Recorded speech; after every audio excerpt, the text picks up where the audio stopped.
Hello friend, it's Mark out on the back 40, and today it is mid-April on the west side of Michigan, and we are changing from chainsaw season to tree planting season.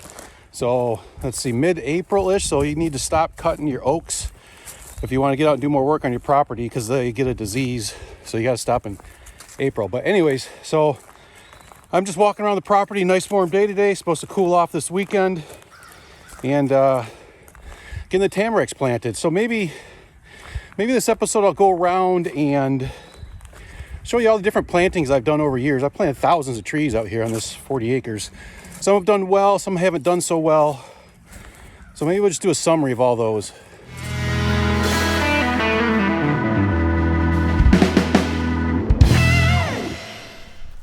So I was walking around the property for the last hour, talking about all the different plantings I had done, all the different things that are out there. And I thought, that is going to be awful for you to have to sit there and watch, because you might be in a different part of the country, have completely different soil. So after talking about all that, I kind of realized, you know what, I'm just going to give you some things that I would recommend based on my experiences and my mistakes.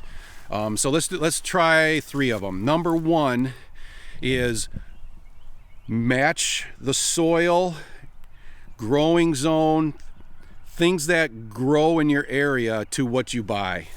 So the mistake I made 20 years ago was I planted 500 blue spruce trees out here on my property here in West Michigan. And they're not native to our area, but they do grow in our area. Well, based on my soil, kind of light sandy soil, low pH, they grew a little bit, but they didn't thrive. And of the 500 that my buddy Bruce and I planted, there's probably 10 of them that are still alive. And this is 20 years ago, and they're maybe waist high to shoulder high right now. So they just don't grow well out here. So what a waste, all that work and all that money and expense to put something out here that I wanted out here, but that just isn't going to grow out here no matter how much I try. So that's number one, is make sure you know your soil, you know your climate, you know what zone you're in, and match the tree to that. I guess one recommendation I would make on that is, if I had to do it over again, what I would have done is probably bought 5 or 10 seedlings of a bunch of different trees and shrubs. I would have planted them all around the property and then waited for a year or two, and then just gone back and took inventory of that to see which ones are growing really well, which ones are growing like crazy, and which ones are struggling or have even died. And then from there, I would focus on what I know is going to grow well on my soil and in my conditions, and I would focus on those. I have switched over from blue spruce to white spruce. White spruce are growing very well on my property here.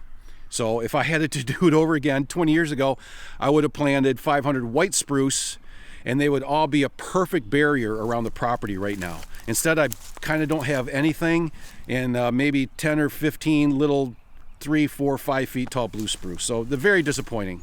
So that would be recommendation number one. Number two, I would say, do something every single year. Get in the habit of doing something every year. If you grow something every year, plant something every year, future you will be very happy with today you. An example for me are these spruce trees right behind us right here. Actually, they're red cedars, and red cedars grow really well out here too. I learned that. You can see that right there. But they, I planted those, I'm going to guess 10 or 15 years ago. I don't know. It doesn't matter. But just to put a screen there, because my property lies about 15, 20 yards behind that. And I thought, you know what, I'm just going to put these here to screen off this food plot. I'm standing in a food plot here. And then I realized this year, like, hey, you know what? I want to put a blind behind those cedar trees, and I'll be able to sneak into those and out into the blind and out of the blind very easily, because it's a perfect screen, and I'll be able to hunt over this food plot anytime there's a west wind. And I thought, man, I'm so glad here 20 years later that I planted those trees there 20 years ago. So I'm really happy with young Mark that he planted those there. Good job, young Mark.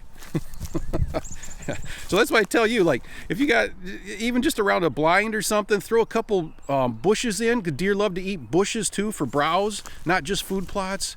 Or some mass trees, like some apple trees or pear, persimmon, or chestnuts. You know, I'm not big into the work that it takes to transplant a big tree, you know, with the tubes and the wire and all that stuff, I don't know. It's just not my thing. I'm just not into that. But I'll plant bare root trees and shrubs and stuff like crazy. I don't have a problem. I enjoy doing that. So do what works for you, but do something every year. All right. And then I guess the third thing I would say is look around on your own property. You don't always have to spend money. If you don't have the money, look around your own property for stuff that's already growing on your property and move it around. Like on our property here, we get a lot of white pine seedlings, and they'll be anywhere from 1 foot to, gosh, even 3 or 4 feet tall. My buddy Dan taught me a way to transplant those things, and maybe this will work for you. I call it the Dan method. And all you do, and I don't have anything right here to show you, but even if it's a 2-3 foot tall seedling, it's not, is it even a seedling if it's that tall? But literally just pull it out like a weed. No shovel, no nothing. Literally just yank it out in the spring while it's still dormant. Yank it out in the spring where the soil is soft. Yank it out, walk it over to where you want it. Take a shovel, open up a hole, shove it in there, stomp it down, and you're done. And I would say 80% of those live, 75-80% of those live. And you can transplant large, and they're big. That way they're big, right? You're saving probably 3-4 years on the growth. You get instant 3 or 4 year old tree transplanted right in front of your blind or along the edge or whatever you're doing. And it works. It works really well. So anyways, I'm saying move around stuff that's on your property into the areas that you want it. Just look for some young ones. Maybe you got a buddy in the area that's got some trees that you would like or some brush that you would like. I mean, bushes are great too, right? Bushes create screen, trees create screen. I mean, there's all kinds of things you can do, but do something. Do something with trees every year. Don't just always make it all about food plots, because I think your property will be much better in the long run if you focus on stuff other than just food plots. So, all right, thanks for watching. If you have any questions or comments, throw them down below. I'll try and answer it before I go to work in the morning. Thanks.